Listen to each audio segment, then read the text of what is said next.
In Metairie, just outside of New Orleans, life moves to its own rhythm. Music, celebration, and moments that bring people together. But behind one door, something is about to go terribly wrong.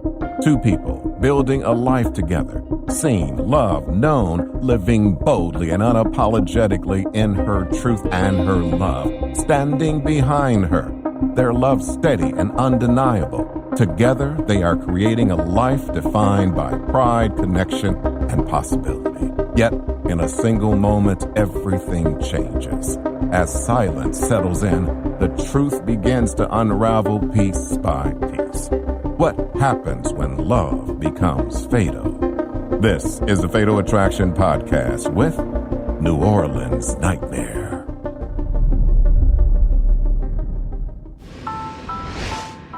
February 14th, 2013. It's Valentine's Day in Metairie, Louisiana, a suburban community just outside New Orleans city limits.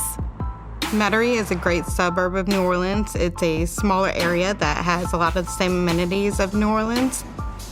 Metairie is New Orleans' sister, in a way. It's very friendly, warm, and inviting. It is where people go to kind of get away from the craziness that can happen in New Orleans. And February of 2013 was even crazier than usual. You had Super Bowl 47 going on in New Orleans, and then you had Mardi Gras, which was on Fat Tuesday on February 12th. Mardi Gras is like a whole different world, to be honest. There's multiple parades, multiple balls. That incessant round of parades and parties are what brings three friends of Milan Boudreaux out to Metairie 2 days after Fat Tuesday. Milan had been a no-show at several events that week during Mardi Gras. Friends were concerned that they hadn't heard from her in over a week. She wasn't answering or returning their calls either. It was radio silence, which is completely unlike their relationship. Something clearly is wrong. So on this particular day, they say, you know what, we're gonna go to the house. Milan! But there's no answer. Maybe she went somewhere. Well, then why didn't she answer her phone? Milan's vehicle was missing from the parking lot. Let's try and call the apartment complex. They contacted the property manager, and she was not available. Then they noticed a maintenance man at the neighboring apartment, and they asked him to let them in. When they talked to the maintenance man, he said he didn't have a key. But he did know a way inside. The maintenance man suggested that they try the sliding door.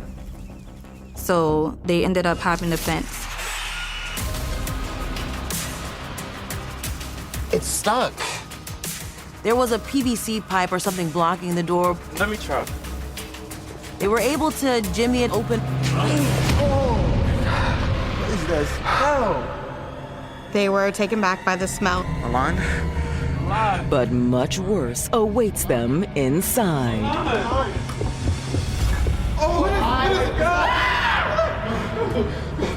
They found Milan laying on the ground in the apartment.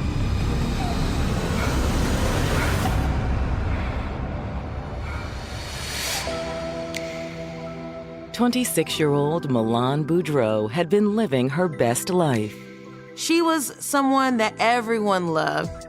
Quirky, clever, funny, just someone you want to be around all the time. But getting there hadn't been easy. Milan was born Morris Alexander.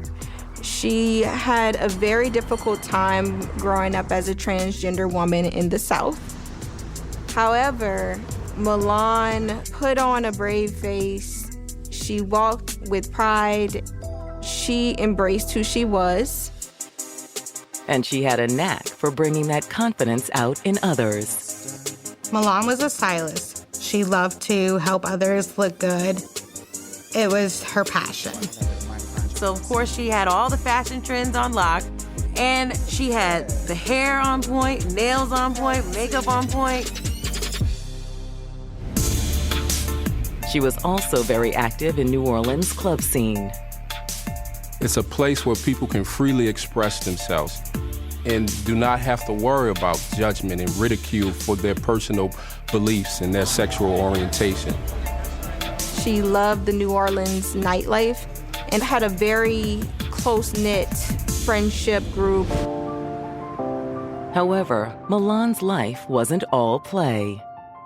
She was taking classes at Southern University in New Orleans. And through it all, she had the loving support of her longtime friend, Akeem. Akeem and Milan were best friends.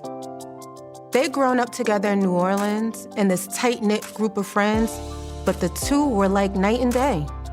Milan was the girl's girl, the fashionista, but Akeem was a guy's guy. He was on the football team, he loved his sports. They were polar opposite. But eventually, those opposites did attract. You sure about this? What do you mean? You know. Come on, Milan. It's me. Despite what society may have said or the pressures they may have felt, Akeem didn't have a problem with it. Akeem was not embarrassed about his relationship with Milan. He was very, very, very proud of who she was and who they were. He loved her, appreciated her, and wanted to be with her. So it was natural that they came together to become a couple. Once they were official, Milan moved into Akeem's apartment in suburban Metairie. Akeem was actually the one who suggested that Milan move in with him. And Milan even went as far as taking Akeem's last name because she felt so secure in their relationship. Although it wasn't yet legal, they essentially considered themselves married. This relationship was on its way to a bright future. But now, after being unable to reach Milan for more than a week, friends have found her dead body inside her and Akeem's suburban New Orleans home. Milan's friend, Celeste, she calls 911, and the audio of that call, it is heartbreaking. She's been missing for about a week. Ever since the beginning of this week, so a group of us decided to come over here and sit in there dead. Let me get somebody over here. Jefferson Parish Sheriff's deputies respond to the scene. All right, we're gonna need y'all to wait outside. The person was deceased inside, so it's considered a code 2 call. Officers are basically on deck. We go in, we see what we have, we clear the house, make sure nobody else is inside. But as the deputies move through the apartment, they make another gruesome discovery. Hey, back here. They find another dead body.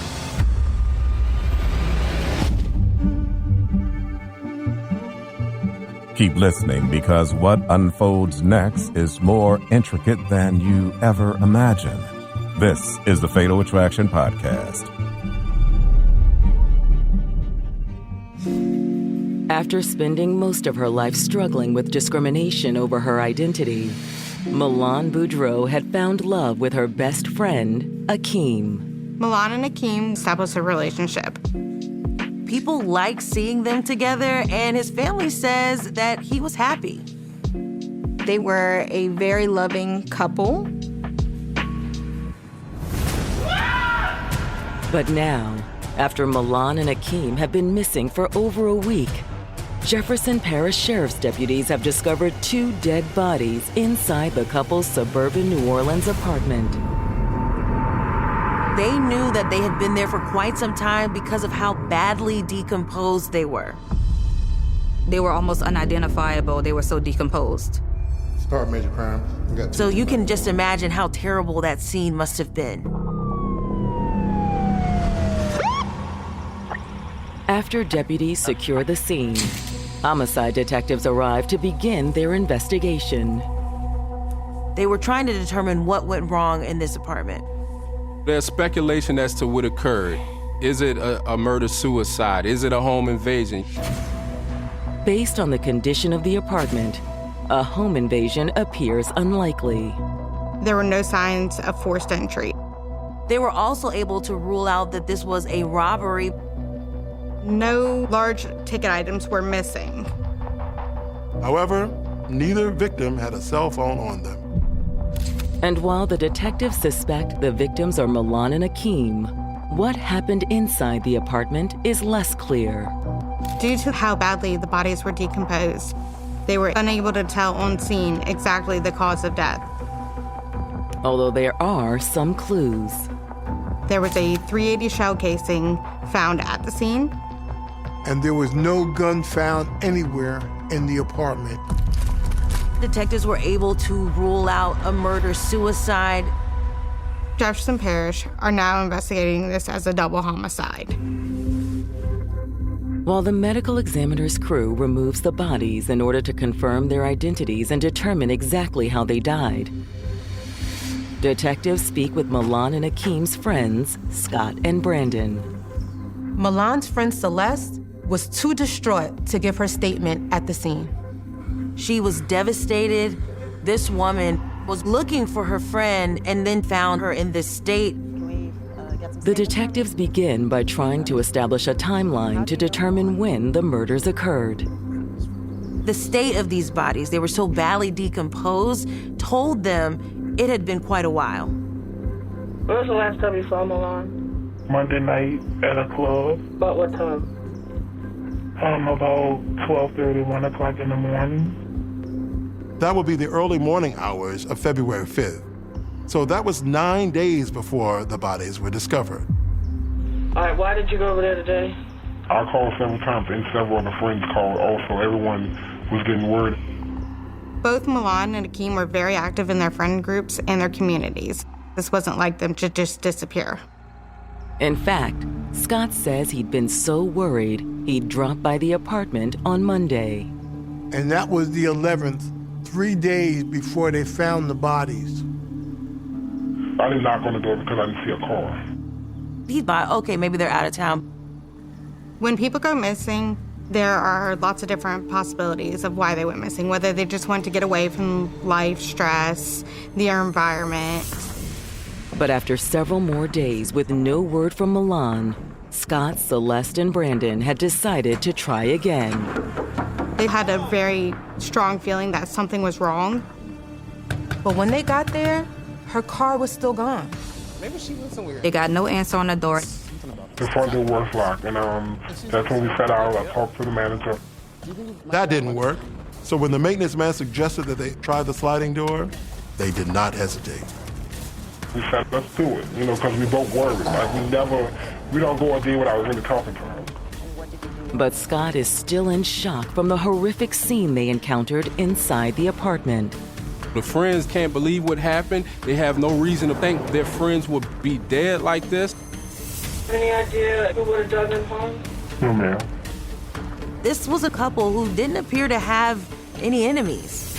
Thank you for your And the crime scene has left detectives little to work with. They had one shell casing, that was it. However, what's missing from the scene may be just as important for the investigation. Their car was not in the parking lot. Where could this vehicle be? Maybe the killer had made off with Milan and Akeem's car.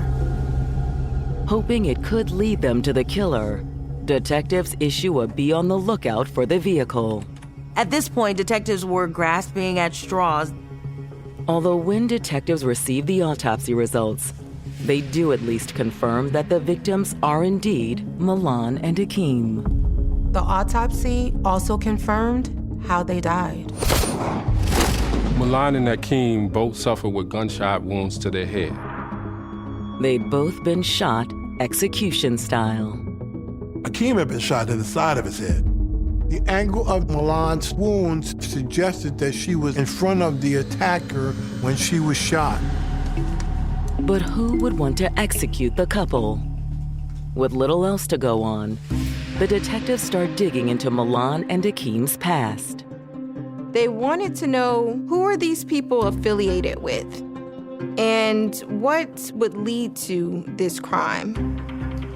It was possible that only one of them was the killer's target and the other was just collateral damage. When the detectives run Akeem's name through their database, something pops. Akeem was on probation for a marijuana charge. Are they looking at a drug deal gone bad? Or was it possible Milan was the target? Looking into her background, the detectives discovered that Milan had been on probation, but it was not for selling drugs. It was for selling herself.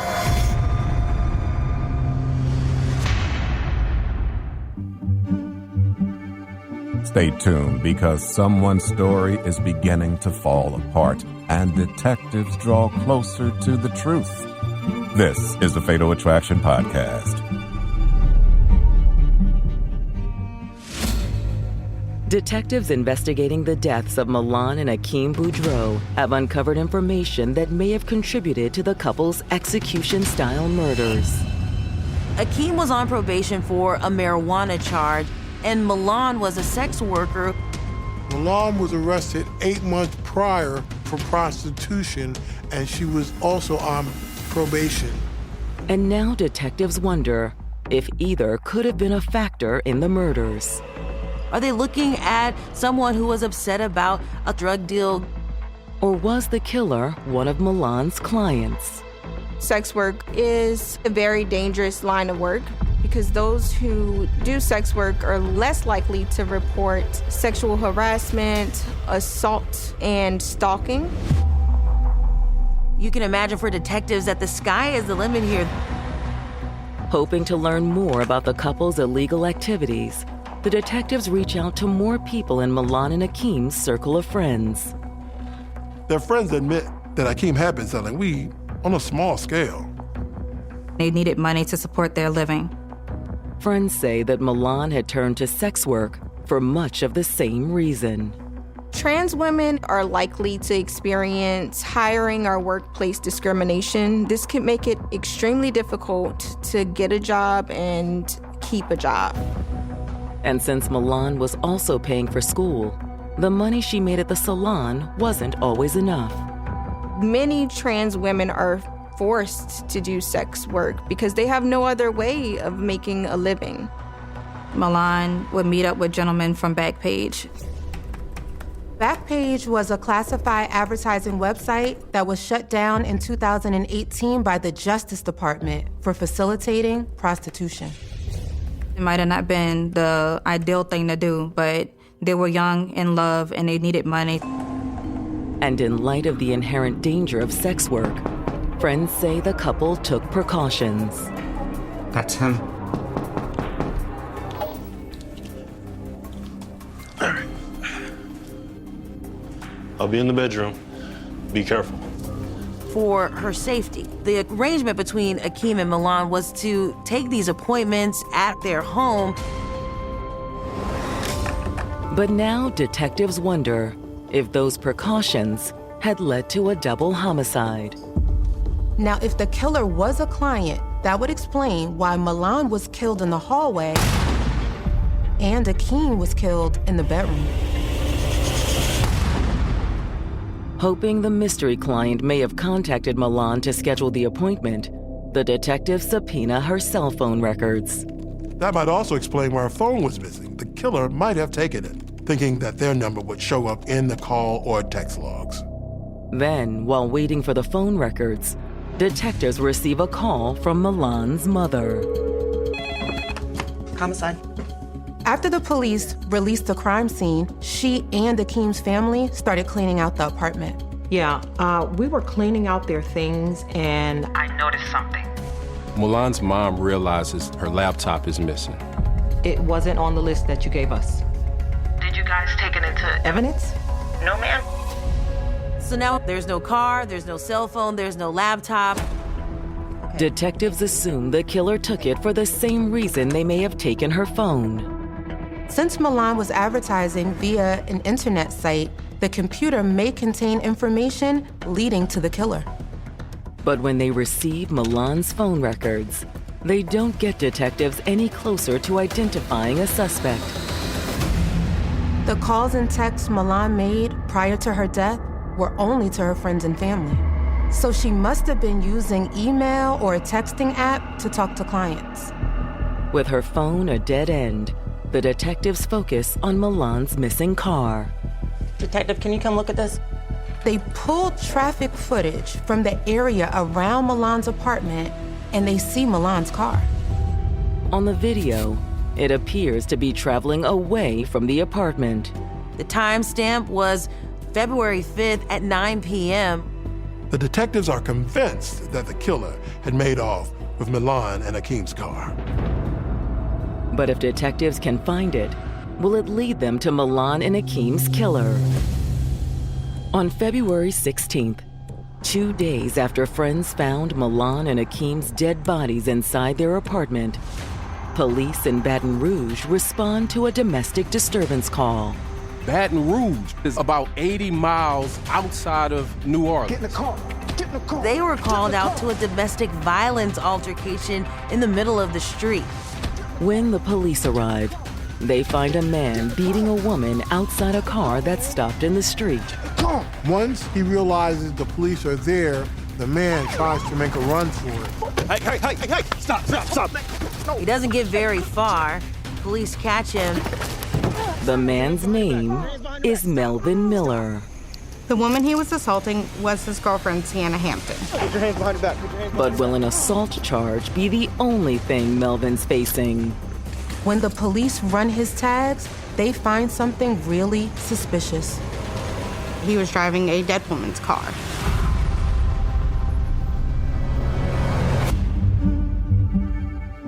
Stay tuned for more of this roller coaster of truth, deception, and what lies in between.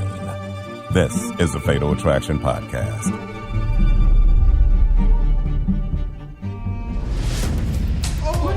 Two days after friends found Milan and Akeem Boudreaux's dead bodies inside the couple's suburban New Orleans apartment, there may be a breakthrough in the case. Police in Baton Rouge have reached out to Jefferson Parish, letting them know they have a man in custody who has possession of Milan's vehicle. Thank you. They found the car. We gotta go.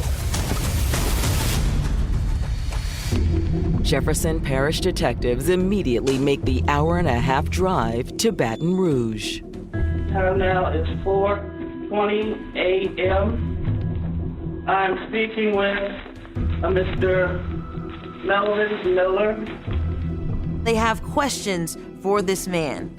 They want to know why a man in Baton Rouge is driving Milan's car.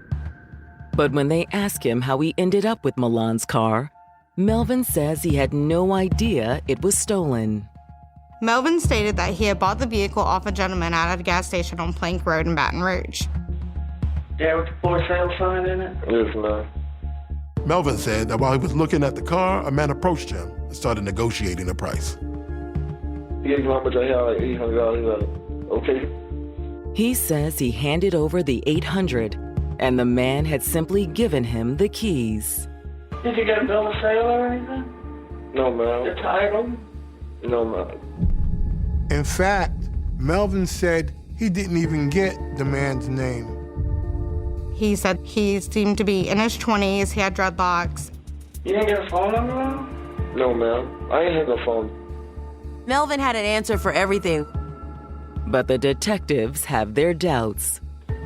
You trust him enough to give him $800 and not get a piece of paper? Yes. What if he came back and said, I want my car? Melvin claims the man selling the vehicle was not going to come back for the vehicle, and it was most likely just going to be his. He says the car was probably what's known as a rock rental. A rock rental is you renting this car from the person that owes you drug money.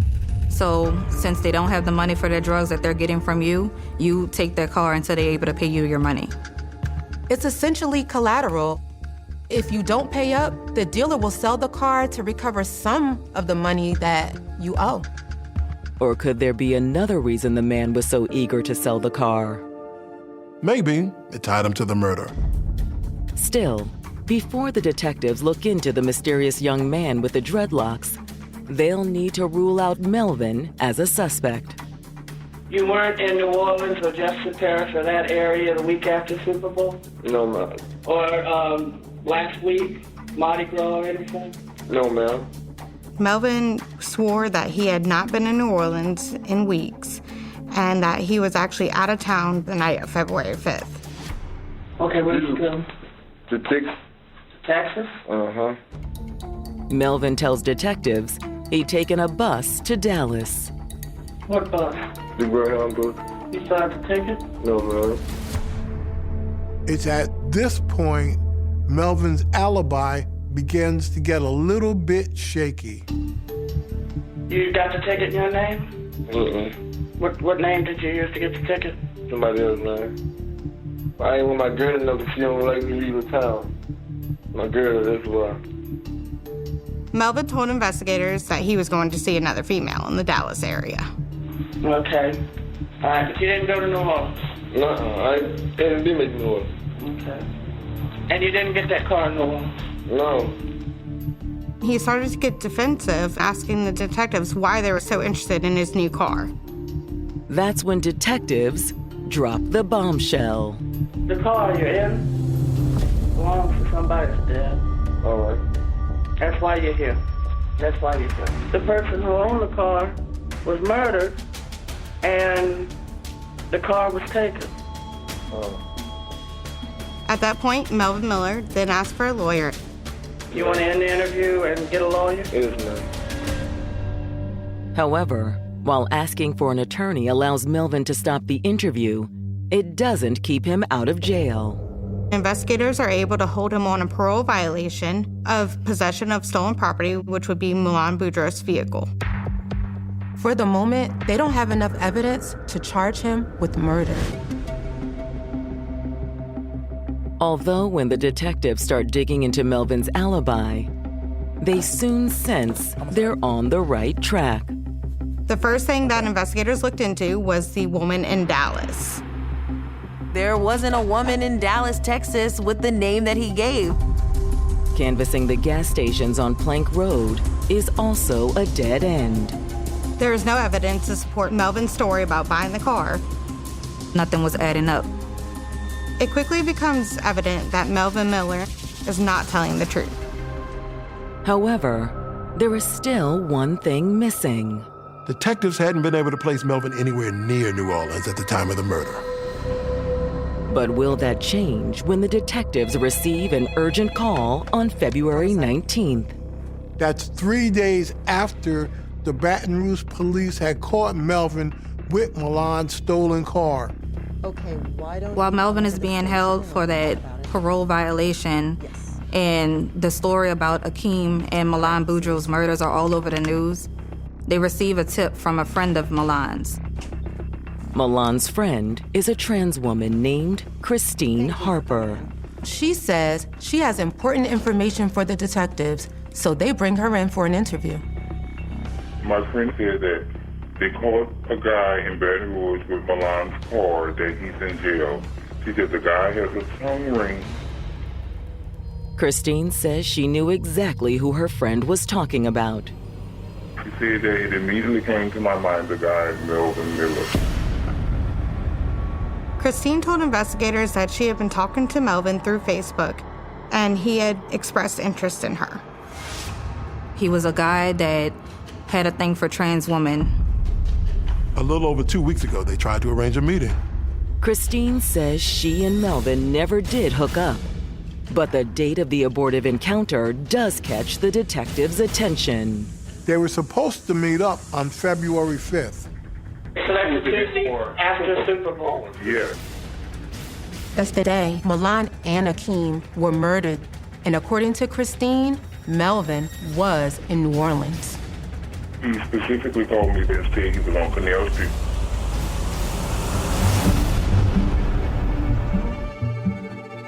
Stay tuned for more of the Fatal Attraction Podcast.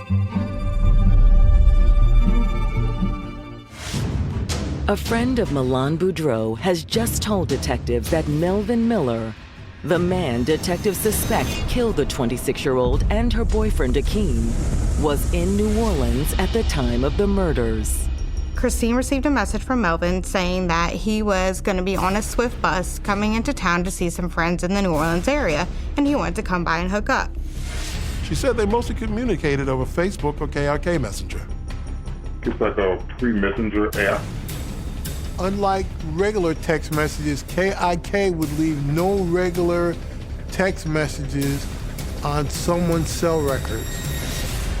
However, according to Christine, Melvin did call her once, on the day of the murder, to tell her he was in New Orleans. I thought I would have to pick him up from the bus station, but he already said he was here. Now Melvin's been caught in another lie. Not only did he say he hadn't been to New Orleans, he also told detectives he didn't have a phone. Yeah, did he give you the impression he was going to come over and see you? Yes, he did. But according to Christine, Melvin never showed. I was like, just forget it. Yeah. Lose my number and delete. However, while Melvin didn't hook up with Christine that Tuesday, the detectives suspect he continued looking for a good time while he was in New Orleans. If he was looking to meet up with a trans woman, he might have had an appointment with Milan. And it looks far more likely when the detectives show Christine a photo lineup that includes Melvin's mugshot. Christine picks Melvin out of the lineup, saying, "That's the guy." That's him. That's him. This one right here? Yes. All right. But is it enough for an arrest? Melvin only told Christine he was in New Orleans. She never actually saw him there. All right, thank you. Looking for confirmation, detectives subpoena Melvin's cell phone records. Investigators subpoenaed the cell phone records to be able to pull his geographical location. What they find is damning. Once the records are turned over, investigators find out that Melvin was indeed in the area on February 5th. His phone pinged off a tower about a mile away from Milan and Akeem's apartment. And thanks to Christine's story, detectives have a pretty good guess why he was there. Melvin was trying to link up with Milan for a sex date. However, while the phone records put Melvin at the scene of the crime, there is still a piece missing. Detectives don't have a murder weapon. Hoping to get a lead on it, the detectives head back to Baton Rouge to talk to Melvin's girlfriend, Sienna Hampton. Sienna's the woman Melvin had been assaulting when they found him with Milan's car. When detectives meet with her, they learn she is also transgender. We want to start off, who is your boyfriend? My boyfriend is Melvin Miller. And you're in a dating type relationship? Yeah, I guess he would be what you call a down low boy, and we have been having a down low relationship for the last 10 months. Down low means that someone is hiding a part of themselves that they are ashamed to reveal to the rest of the world. He tried to hide her from his friends, and he didn't like for anyone to know that he was dealing with anyone that was trans. Sienna confirms Melvin left town on the morning of February 5th. He wasn't supposed to be leaving Baton Rouge. That's the thing. He lied and said he was about to go by one of his friends' house, and I realized he had to took an overnight stay. According to Sienna, Melvin was back the next day with a new car. What did he tell you about the car? How you got a car? Melvin advised that he got it from a friend. His friend let Melvin drive the car back to Baton Rouge, and Melvin was supposed to bring the car back or whatever. But as days go by, Melvin continued to have the car. Sienna also tells detectives that the car wasn't all Melvin brought back from New Orleans. A laptop computer? Yeah. And an iPhone 4? Right. Clearly, those had to be Milan's missing phone and computer. Where the phone and laptop are now, Sienna doesn't know. He tried to sell it to random people in the neighborhood. Even without the actual devices, Sienna's story strengthened the case against Melvin. We got phone records showing that Melvin was right outside the Metairie home. We also have Melvin in possession of Milan's car, in possession of Milan's cell phone and her laptop.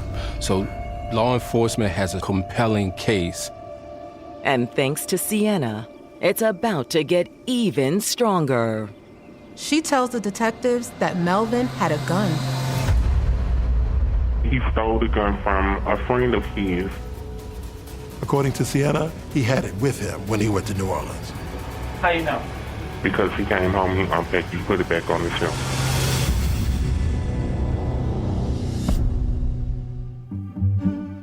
Stay tuned, because someone's story is beginning to fall apart and detectives draw closer to the truth. This is the Fatal Attraction Podcast. When detectives interview Melvin Miller's girlfriend, Sienna, she reveals that the 23-year-old had taken a gun to New Orleans the day someone shot and killed Milan and Akeem Boudreaux. When he left for New Orleans, he had a gun with him? Yeah, I realized that he had to took the gun out of the house because the gun was not at the top of the closet. Sienna says he stores his silver handgun on the top of his closet. But was it the murder weapon?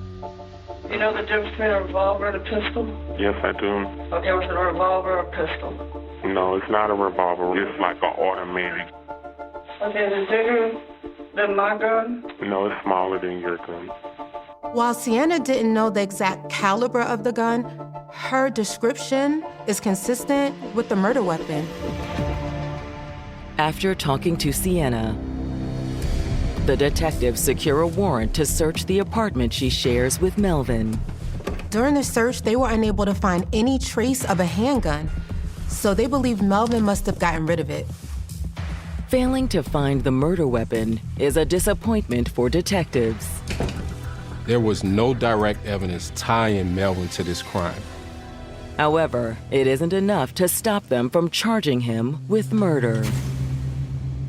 Melvin is charged with second-degree murder for the killing of Milan Boudreaux and Akeem Boudreaux. When the case goes to trial, the prosecutors argue that Melvin had gone to Milan's on the evening of February 5th looking for sex. Prosecutors believe that this was not a premeditated crime. If anything, murder was the last thing that Melvin had in mind. Look way more prettier than the pictures. And she's funny. Prosecutors theorized that Melvin assumed he would be alone with Milan. But he soon realized that wasn't the case.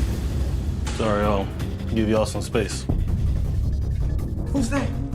Melvin had no reason to know that Akeem would be there. Oh, that's my boyfriend. It's cool with it. No, I'm not cool with that. Melvin was shocked to see that Akeem was there and got upset. According to Sienna, Melvin's attraction to trans women was a deep secret.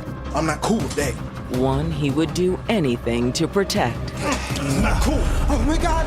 He ended up shooting Milan Boudreaux first. And then he went on and killed Akeem Boudreaux in their bedroom. Hold on, what happened?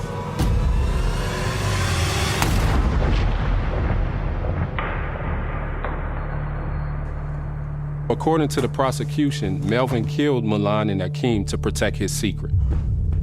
Prosecutors suspect Melvin took Milan's phone and computer for the same reason. If they've been in contact on messaging apps, that info could be on either device. And then he took Milan's car and drove back to Baton Rouge.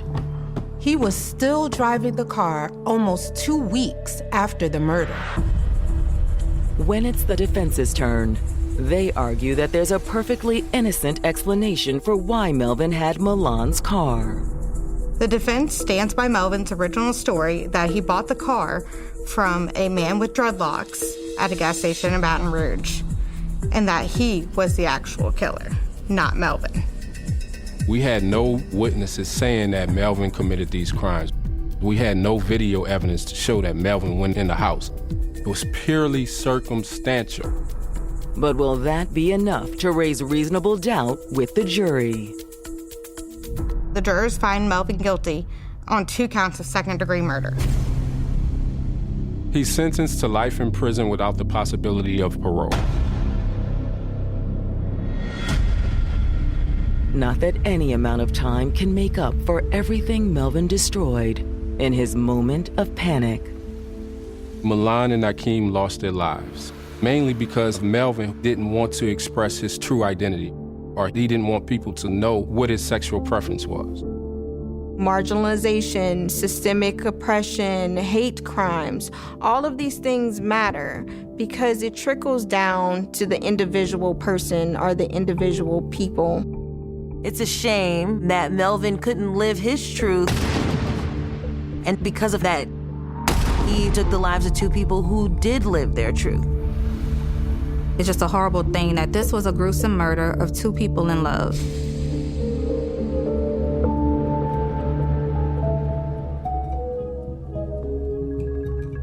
Two souls taken from us far too soon.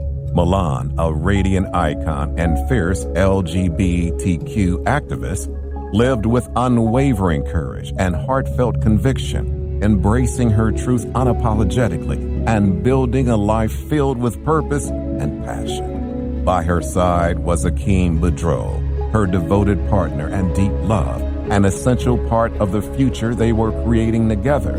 The void left by their passing continues to be deeply felt by friends, by loved ones, and by a community forever changed in their absence.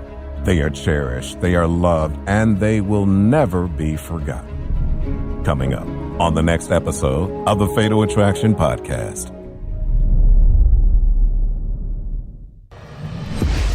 She'd finally left her tiny hometown behind. The lure of the bright city lights are appealing. She was eager to start college. She was definitely going places. But her dreams wouldn't get far. They told us that she had been shot. I was shocked. I didn't believe it. I just fell out onto the ground. A smart, small-town girl known for her bubbly, vibrant spirit leaves behind the comfort of family and friends to start a new chapter in Hattiesburg, Mississippi. Now in college and building a future full of promise, she embraces the unknown with hope and determination. But just as her new life begins to take shape, something darker emerges, placing her in a situation no one saw coming. Tune in to the next episode of the Fatal Attraction Podcast. We will see you in the next episode.